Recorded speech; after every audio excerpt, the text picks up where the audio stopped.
কুম্ভকৰ্ণৰ নিৰ্যাত মৰিগাঁও বন বিভাগৰ লগতে জলসম্পদ উন্নয়ন বিভাগৰ বিষয়া অভিযন্তা বিগত 2 বছৰে এটা ভগ্ন আৰু জৰাজীৰ্ণ মথাউৰি পুনৰ নিৰ্মাণ নকৰাত বহু কৃষকে কাঢ়িছে হুমুনিয়াহ। মৰিগাঁও জলসম্পদ উন্নয়ন বিভাগৰ অন্তৰ্গত খান্দাজান কলঙৰ পাৰত থকা মথাউৰিটোৰ ওপৰতে নিৰ্ভৰশীল বৃহৎ কৃষিপথাৰ অঞ্চলটোৰ প্ৰতিগৰাকী কৃষক পৰিয়াল। মথাউৰিটোৰ বাচি থকা অংশত মাটি কঢ়িয়াই নিয়া ট্ৰেক্টৰ, ডাম্পাৰ আৰু জেচিবিৰ দৌৰাত্মত এক ধূলিময় জৰাজীৰ্ণ পৰিৱেশলৈ পৰ্যবেক্ষিত হৈছে। আমাৰ সমস্যা এই ৰাস্তাটো আমাৰ মাথাউৰিটো ভাল কৰি বান্ধি দিব লাগে।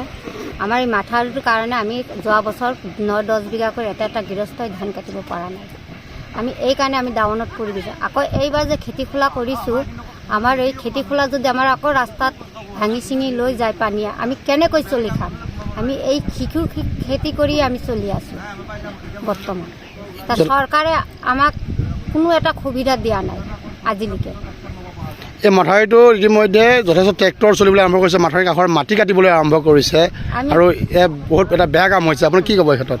আমি ক'লে আমাক দম দেখুৱাই দি থৈছে। কোনে? এই ট্ৰেক্টৰবিলাকে। ইয়াতে যি আচলতে জলসম্পদ বিভাগ আছে, তাৰ ইঞ্জিনিয়াৰসকল আহেনে ইয়াতে? নাহে। ফৰেষ্টৰ বিভাগৰ মানুহ আহেনে ইয়াতে মাটি কটা বন্ধ কৰিবৰ কাৰণে? নাহে বুলি মই পৰহি দিনা মই ক'লোঁ, ট্ৰেক্টৰৱালাক ক'লোঁ বুলি কৈ তোৰ বাপেৰে মাটি ৰাস্তা বনাই দি থৈ গৈছিল নেকি? কোনে কৈছে বোলে? এই ট্ৰেক্টৰৱালাবিলাকে কৈছে। ক'ৰ সেইবিলাক সিহঁতৰ ঘৰবিলাক? ঘৰবিলাক ইয়াতে আছে ৰাস্তাই, আমি কি চিনি পাম নেকি ট্ৰেক্টৰৱালা মানুহবিলাকৰ? তাৰপিছত মই কৈছোঁ তোমালোকৰ কাৰণে ৰাস্তা বনোৱা নাই নহয়, পাব্লিকৰ কাৰণে। ইতিমধ্যেই কলংখনৰ পাৰৰ মাটি অবৈধভাৱে খনন কাৰ্য চলাই অহা একাংশ ভূমাফিয়াই কেৰপ নকৰে স্থানীয় ৰাইজৰ কথা। মাটি কঢ়িয়াই নিয়া ট্ৰেক্টৰ, ডাম্পাৰ আৰু জেচিবি চলাচলৰ বাবে সমগ্ৰ অঞ্চলটোত বিৰাজ কৰিছে এক ধূলিময় পৰিৱেশ।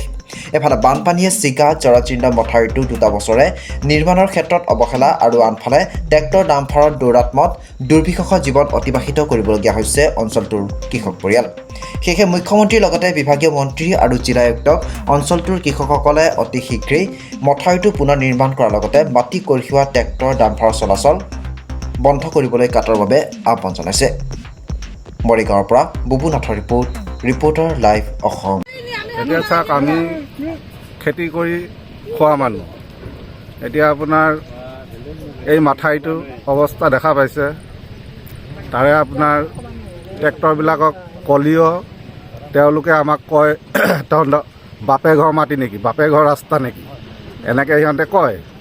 কোৱাৰ কাৰণে এতিয়া আমি কলি আমাৰ কথাটো গুৰুত্ব নিদিয়াৰ কাৰণটো হ'ল যে এই বিশেষকৈ এতিয়া পানী আহিলে এইটো দেখাই পাইছে আপোনালোকে মাথাউৰিটো কেনেকুৱা অৱস্থা হৈ আছে। সেইটো পানী আহিলেই খেতিখিনি মাৰি দিব।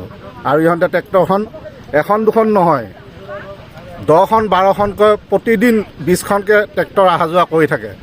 এতিয়া আমি ক'লে সেই একেটাই কথাকে আমাক কৈ থাকে। ডিপাৰ্টমেণ্টৰ মানুহবিলাক চাবলৈ আহে নাহে? এইবিলাক ডিপাৰ্টমেণ্টৰ মানুহবিলাক কোনো চাব নাহে। খেতি কৰিছে, বানপানী যোৱা বছৰ ধান কাটিব আপোনালোকে নোৱাৰিলে বুলি শুনিছোঁ। আমি যোৱাবাৰো ধান কাটিব নোৱাৰিলোঁ। এইবাৰৰ কি গতি হয় এইটো ক'ব পৰা নাই। ছিগি আছে আগত ছিগি আছে, দেখাই পাইছে আপোনালোকে।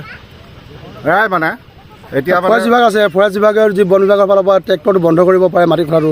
সিহঁতেও আহে। এবাৰ যোৱা বছৰ আহিছিলে, আহি তেওঁলোকে চাই কৰি 2দিনমান আহিলে, অহাৰ পিছত তেওঁলোকে আৰু অহা বন্ধ কৰি দিলে। তেনেকৈ সিহঁতক কিবাকিনি মেনেজ কৰি ল'লে কিজানি, এনেকৈ সেইটো কাৰণে সিহঁতে আৰু নাহা হ'ল। নাহা কাৰণে আমাৰ গতি এইটো হ'ল। এতিয়া আমি দুখটো ভুকি আছোঁ। অসমৰ মুখ্যমন্ত্ৰী আছে, আমাৰ কৰ্মদক্ষ, আৰু ইয়াৰ উপৰি যি পিছুৱা হাজৰিকা মন্ত্ৰী আমাৰ, কি ক'ব? তেওঁলোককো ক'ব বিচাৰিছোঁ যে এইটোৱে যে তেওঁলোকে অলপমান চাই এইটো আমাক কি কৰিব পাৰে, আমাৰ ৰাইজৰ সুবিধাকণ কৰি দিব পাৰে নেকি, তেওঁলোকক অনুৰোধ জনাইছোঁ আমি। বুজি পাইছে? Reporter live.